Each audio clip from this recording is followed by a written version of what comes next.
This year, I'm going to try One Book July. So, I've never participated in One Book July before because I've always proclaimed myself to be a compartmentalizer.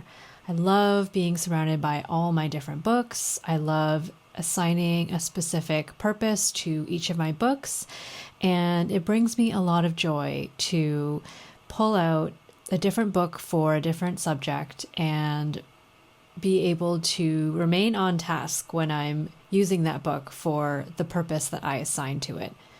So today I'm going to talk you through why I'm going to try One Book July and how I've been preparing for it. So if that sounds like something that would interest you, then I invite you to grab yourself a drink, a snack, and something to keep you company and help you feeling cozy while we hang out and have a planner chat.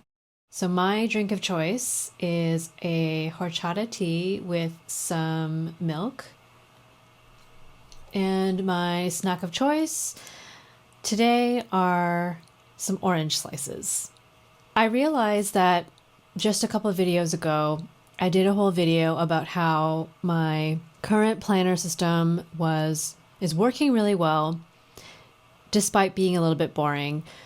And honestly, I don't think that a lot is going to change to my core planner system. What I realized, which I guess I didn't really articulate in the last video, is this Hobonichi A6 and weekly supplement basically is my planner system.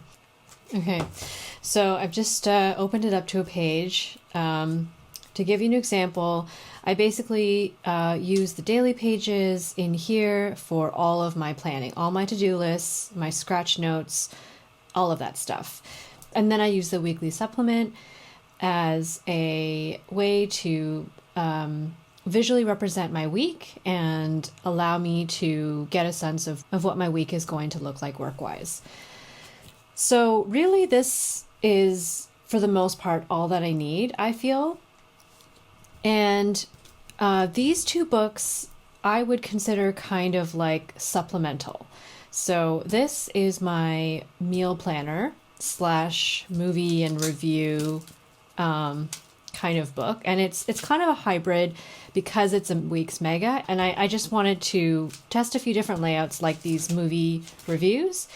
And I use the dated sections to plan meals and set up my grocery list and that kind of thing. And then this is my health and wellness tracker. And this is my third year of this is my second year of keeping one of these.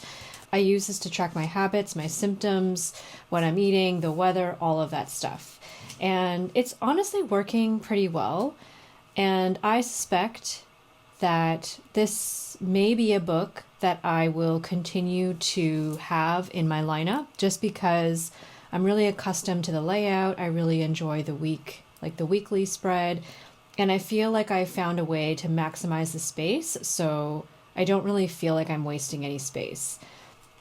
The thing is that I find myself coming to a point in my life where I'm just really craving simplicity. And as we get closer to Hobonichi season, I would really like to go in with a plan to purchase less books for 2026. That's not to say that I want to magically become like a one notebook person. I have a lot of other special interest type notebooks, mostly with my traveler's notebooks. So by no means am I trying to say that I'm planning on going full minimal with my notebook stacks. I love having a lot of notebooks, but when it comes to planning, I'm just finding more and more I am really craving simplicity and consolidation. One thing that I have been kind of keeping in the back of my mind is knowing that impulsivity is a very common trait of ADHD. Before I make a change like this, I I like to ask myself where this is coming from. And sometimes it just takes a little bit of journaling. Normally I write things down because that's how I process information. But I really like to ask, am I switching because I'm bored, frustrated, overstimulated?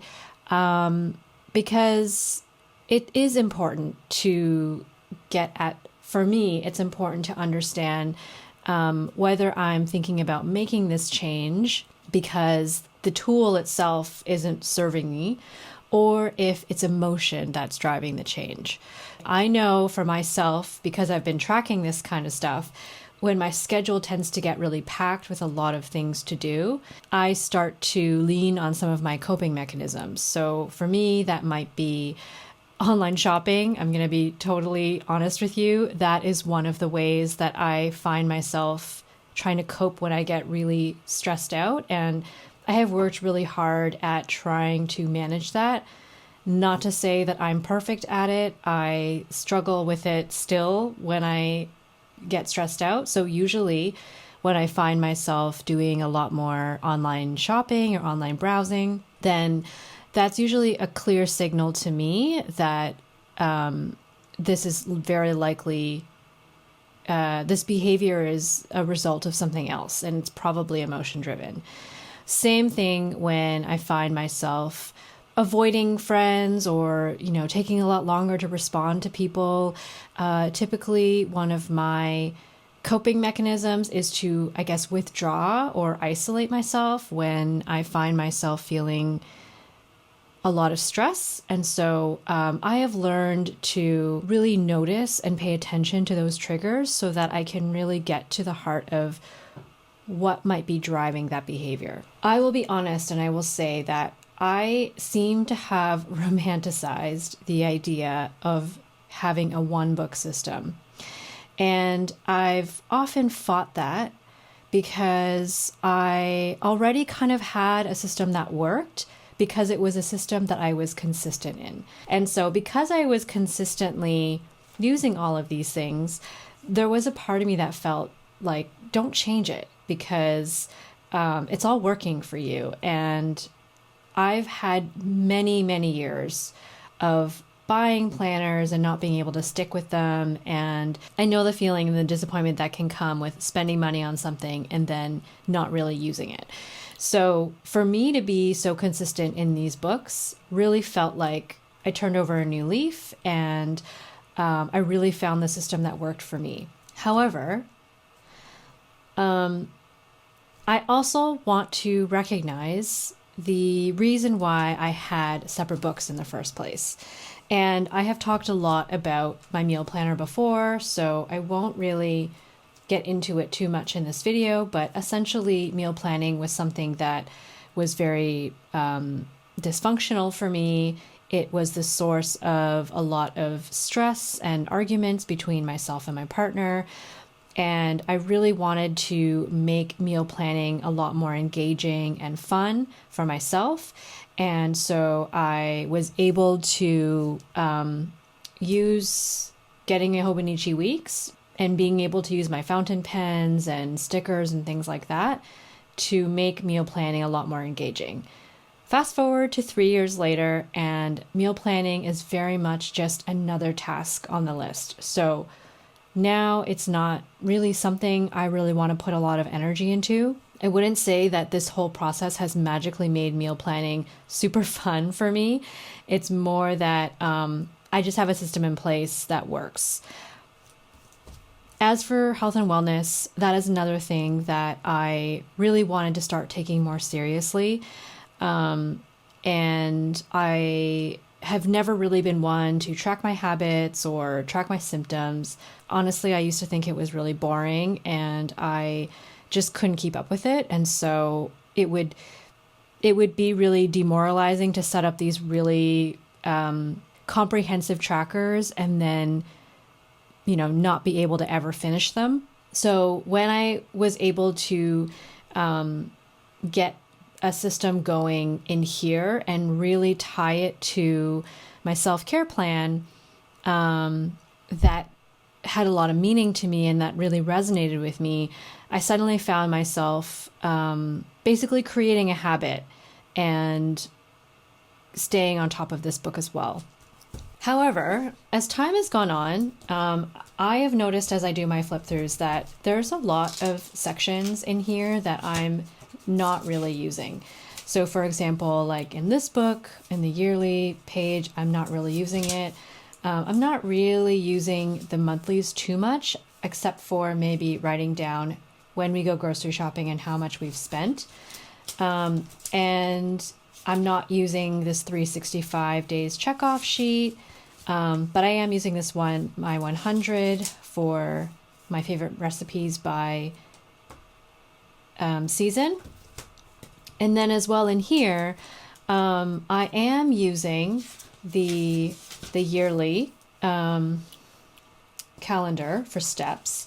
I'm using the monthlies to track down my social events. And I'm using the 365 days checkoff sheet for how many letters I've sent in the year.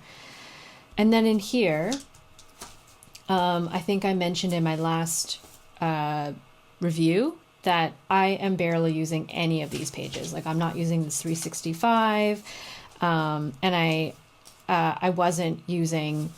not using this yearly calendar. I have all these sort of blank spreads scattered across these 3 books. And it occurred to me that perhaps if I might be able to take the aspects of these books that are the most useful and kind of retrofit it into some of these blank pages so that I could really feel like I was maximizing this book and really using it from cover to cover.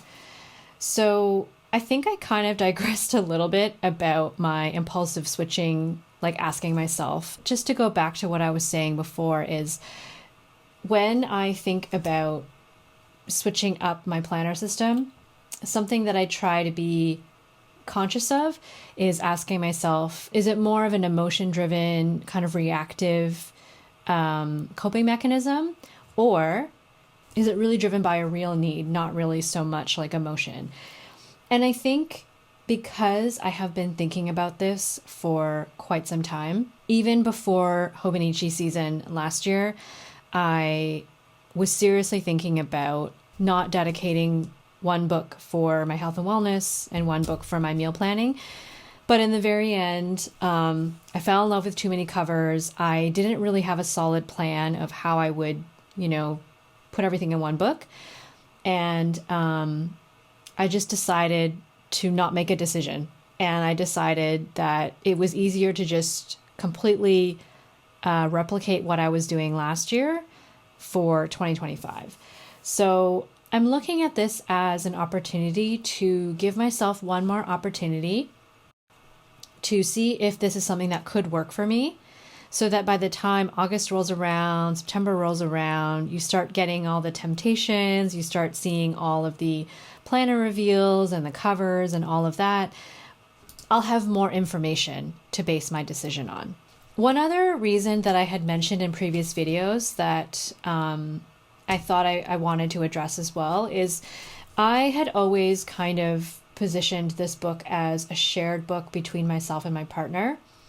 And the honest truth is that I think that was another romanticized idea, in that I really wanted this to be a shared book that we would update together, refer to together. And I think that's a really great idea if both parties are interested. At the same time, I think it's better to meet people where they're at and adapt things that are going to set everyone up for success. And my partner is very much a digital planner, and that is totally okay. There are a lot of things that I think actually work really well in terms of digital planning. Like I do have a Google Calendar, and I do typically reference that first when I'm making plans. And all of this analog stuff really is for me to keep myself accountable and to help me stay on track of things, because things tend to stick better when I'm writing them down and when they're constantly in my face. So this is not really a book that my partner uses. If I really tried to force him, he might use it, but honestly, I don't think it's worth the energy for us to both do it. So that is why I'm comfortable with the idea of moving meal planning into my personal planner, because one of the reasons why I didn't want to combine these two books last year was because I use this for work, and I really didn't want the idea that if my partner needed to reference anything in our meals, that he would, go through this book. But that's honestly not really happening. And I don't really think it's helpful to make a bunch of plans based on edge cases. And I've realized that him needing to access my book is very much an edge case. So I don't think I'm going to really worry about that. If anything, if I, have a shopping list or something and I want him to go and I'm not able to go for some reason, like, I'm just as fine taking a photo of it and sending it to him, or writing it down on a Post-it note or something. So I don't think that should be a barrier for me to being in this book. And that is something that took me several months to get to, because I think last year I talked myself out of combining these two, and that was a main reason. But now, many months later, I've realized that's not really as compelling of a reason as it was before.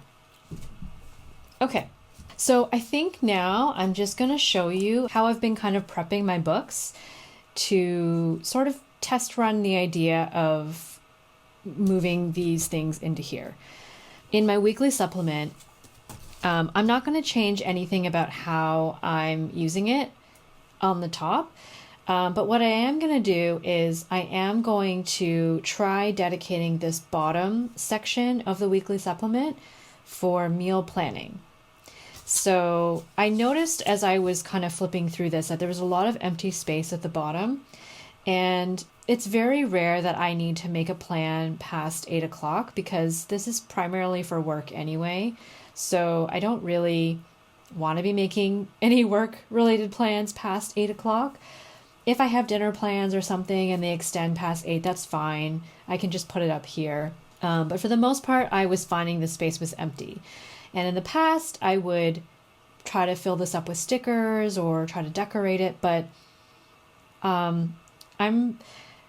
I don't love the idea of always decorating the same spot, because honestly, then I'm just going to create a bump in this area. So I figured this is a space that's not going to change how I use anything here. So I'm really just adding something onto my routine. So from a meal planning perspective, I think I'm going to use this for planning my meals. And I actually think that that makes a lot of sense, because the way I meal plan right now is I often write down the events on the left side of the page, and then I'll do my meal planning accordingly. So if I have a late meeting on, say, Tuesday, I'll plan to not cook that night. But here, I'll already have my schedule here. So I think it makes a lot of sense, now that I think about it, to actually do the planning right here, so I'm not duplicating and not having to cross-reference. So I mean, we'll see how it goes, but I think this makes a lot of sense to me. In terms of the other stuff, so like meal ideas, what we have, shopping list, I think that I'm going to do on the weekend pages. So it's very rare. It's very, very rare that I use these weekend pages for really anything other than maybe the occasional like scribble or ink sample swatch, just because I don't really do a lot of planning on the weekends. And so I think that this is more than enough space to cover things like the shopping list and the meal ideas and that kind of thing. That might change. It might feel less structured. That's one of my fears, is that this is very structured. And so when I'm meal planning, it's a really nice routine to sit down and kind of section off these 2 pages. And then by the time I'm done that, it's almost like I've kind of warmed up my mind to start getting in the mood to meal plan. So I don't know if just having these blank pages is going to be challenging for me. I played around with a potential layout. I don't think that I would, looking at this now, I don't think this is what I would do, because I had put chores on this side for the week. And then over here, I had tried to squeeze in like 2 weeks of meal planning and a shopping list, meal ideas, and what we have. But because I'm going to do the meal planning in my weekly supplement, I don't think I need this. So I'll play around with layouts, but if I don't do a layout, that's fine. It's basically going to be those 3 lists. And I think we'll just try that out for the month. I mean, it's only a month, so we'll see how that goes. And you can see here with the chores, I was barely using it at all. So I think, honestly, my partner and I have talked about digitizing our chores list. And so what's likely going to happen is we are going to track our chores using a spreadsheet. Not track so much as just have a list of all the things that need to happen and the cadence or the frequency that they need to happen in. And then I'll probably reference something like that when I'm just setting out my to-do list for the week. So it's probably just going to end up falling in my to-do list. And I think that makes a lot more sense than trying to force it in this separate book. So that's what I'm going to do. And then let's say I were to really do my meal planning and fully commit into this book. One of the most helpful things for me is having this favorite recipes reference, because sometimes when I'm just really unsure of what to cook, then I like to just reference this list to kind of give me some ideas to work with. And so I was thinking I could take this list and I could just put it in the My 100 list here. Because honestly, I'm never using this list, but I love using it in my meal planner for meals. So instead of just constantly keeping this list empty, I think that's what I would do. So I'm not going to do it now, for now, but I think if I were to really commit to this book, then that's what I would use this for. And then, yeah, some things that won't make it over into this book are things like copying out my recipes. So I think 2 things could happen here. One is I might continue just writing down recipes in my notes section of here. I've done that before, where I've kind of copied out some recipes that I want to use in like the notes in the daily pages. And then I might have a separate notebook for recipes that I really want to remember, which also makes sense to me, because if there's a recipe that I'm going to want to be referring to next year or in future years, I think it makes more sense for it to be in a standalone book. So as much as I like having them in here, I think it also will be just fine if I have it in something separate. And then I do also have, I do write out my receipts, and I don't mind the practice. I find it has been really informative for me to be able to really get a handle of how we're spending and how much things are. But at the same time, I've now been doing this for a few years, and I actually do feel like I have a pretty good grasp on where we want to shop, where things are more affordable. And we've kind of established a lot of go-to places. So I don't think that this information is as helpful as it was when we were getting started. So I feel in some ways we've outgrown this practice, and I don't feel like it's that important anymore. But I would say a year or 2 ago, when we were really just kind of getting started with all of this stuff, I found it so helpful. And it also gave me an opportunity to use my fountain pens. So I didn't mind that either. So yeah, there will be some things that will not make it if, in this One Book July experiment, but the main things are going to make it into here. Okay, so now for the health and wellness, I'll start with up here. So this is something that I'm really unsure about, but that's why I like the idea of experimenting in One Book July, because if it doesn't work out, then it's only 1 month away from this book. But in my weekly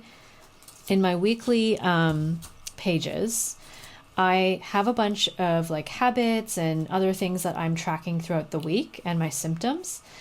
And what I've done here is I've narrowed down the list to the key things that I really want to track.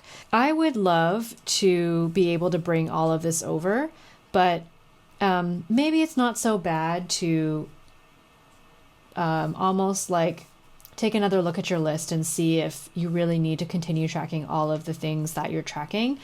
So I'm pretty happy with this list. It's pretty much everything that you see here, but just a few less things like journal. I took out journaling because I pretty much do journal every day, especially now that I'm doing the morning pages. I have been very consistent, so I don't really need to track it. And I realized that my social is something that I'm also tracking in the monthlies of this. And so my thought is over here, I will track my symptoms, the main things that I really want to pay attention to. And then in the monthly, that's where I will be basically tracking my social. All of this information will be in the yearly. And I just put June so far to get a sense of how it feels. I'm not sure about this. Honestly, this is going to be the biggest change for me. But I think it's worth trying because I am going to include what I think has been the most helpful addition to my health and wellness tracker, which is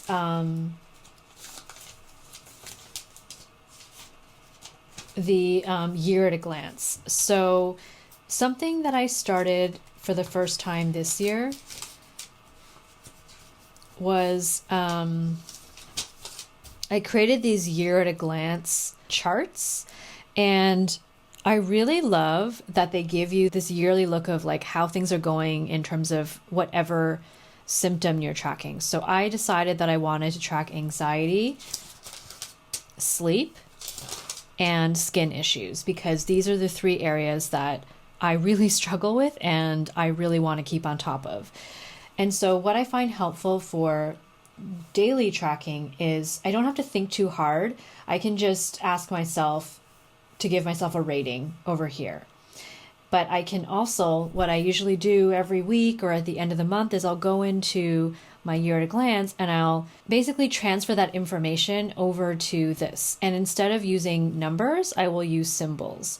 So a big colored in dot will mean basically needs attention. A circle will mean like you want to monitor, you want to monitor. And then the little dot basically means things are great. And I would consider that kind of like maintain. And so what I've done here is I've actually combined the 3 areas that I wanted to pay attention to. So anxiety, sleep, and skin. And then over here, I've just put all the notes. So anything that has a square outline means there was an event that I wanted to add a note to. And I've just added them all here. And I've also given myself an extra page in case I run out of room and I want to add more notes. And what I like about having all of these together is if an event happened, like in this one, I kind of was trying to track events, related specifically to anxiety or specifically to sleep. But I mean, I think it's just easier to have all of the events kind of in one place, because I think they can, kind of interact with each of these different symptoms. So this is a little less work for me. And I really like the idea that I can kind of see a comparison side by side. That was what I was attempting to do with this bottom section here, where I wanted to create a graph. And I can still do that for sure, but I would have to do extra work to sort of think through this. Whereas here, I don't really have to do any extra work. I just, if I want to see what's going on, I can kind of look like that. So that's what I am going to be bringing over into here. And while I'm in the back on the notes pages, I'll show you as well. This is where I would be tracking my steps. So I basically copied out the yearly Calendex type thing over here, and I basically copied it out here. So it's messier than this, but I think it's good that I would still have this information because I like tracking my steps and I like tracking my runs and my strength training with a highlighter. That was another thing. So I currently track my runs and my strength training here, but I also was tracking it here. And so this would just reduce the amount of tracking I would have to do. So I'm not doing it in two different places. So I think that is why, that was another way I was able to cut down on what I was tracking here. So that's the year at a glance. And then I just have my logs. So in here, I was tracking the books that I read. So I just kind of copied them out here to see how that would look. And I left myself 2 pages for books. And then for movies, I was tracking movies and TV shows in here. And I always thought it made more sense to track them all together, but I really just moved the movies and TV shows here because I had a Weeks Mega. I knew I wanted to try doing some light reviews, and I tend to watch my movies and my TV shows with my partner, whereas I tend to read books on my own. So if I was going to split them up, that's how I made that decision. But I do think in terms of TV shows watched and TV shows and movies watched, like this is how I could do it in here. So I left myself with 2 pages for movies because we tend to watch more movies than we do TV shows. And then I just left 1 page here for TV shows. And then if in the future I decided I wanted to log all of my stuff here, I probably wouldn't use this page as a pen test.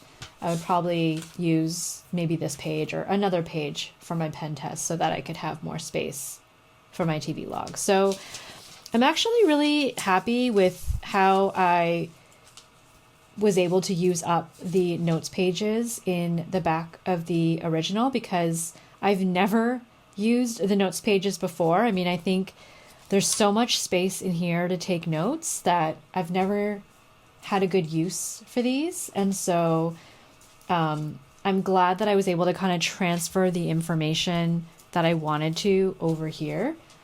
And that still gives me a few different pages to play with, but I could easily use this for like favorite movies, TV shows, basically just what they have here. So yeah, what I like about this is I didn't have to change anything about the way I was using this as my regular planner. Because that is working so well, I don't want to change it. You know, I also didn't want to make any changes to my weekly supplement because that is also working very well. But instead of having these extra books to be reaching for, I've just been able to take the most important things and move them into here. So that's basically my One Book July setup. I want to recognize that there's the unpredictability of the emotion in all of this. And so I do love these books. I love looking at them. I love the cream paper, and I have a lot of Like I have a lot of love for the Hobonichi Weeks. And so there is a chance that even if this is the most logical way to put all of this together, there might be a big part of me that misses this because I just love the Hobonichi Weeks. And I think that is okay because while I don't necessarily want my planning system to be super emotional and reactive, I also don't want it to be so void of any emotion or feeling that it's just like a pure transaction and that I feel nothing towards it, because that's not true. Like this is mainly a functional book, but I also have a lot of love for Hobonichi. Like I could, there are so many other planner brands out there, and I haven't even scratched the surface at trying other ones. And mostly that's just because I have such a love for Hobonichi. I have a love for their quirks. I have a love for their little quotes. I love their layout. Like there's so much that there's so much I love about it. So at the end of the day, it's not always about optimizing for, the most efficient, the most effective, and the most functional. I think there should be a balance. And so I just want to try this out. So that is everything that I wanted to share with you today. If you have done One Book July before, I would love to know what your experience was like. Like, what did you do and what did you learn and what happened after it was over? And if you're thinking about doing One Book July this year, I would love to know that too. Let me know where you're at. I would love to have a chat with you in the comments below. Otherwise, if you're still here, thank you so much for hanging out with me today. I hope you're doing well, and I'll see you soon in the next video. Bye.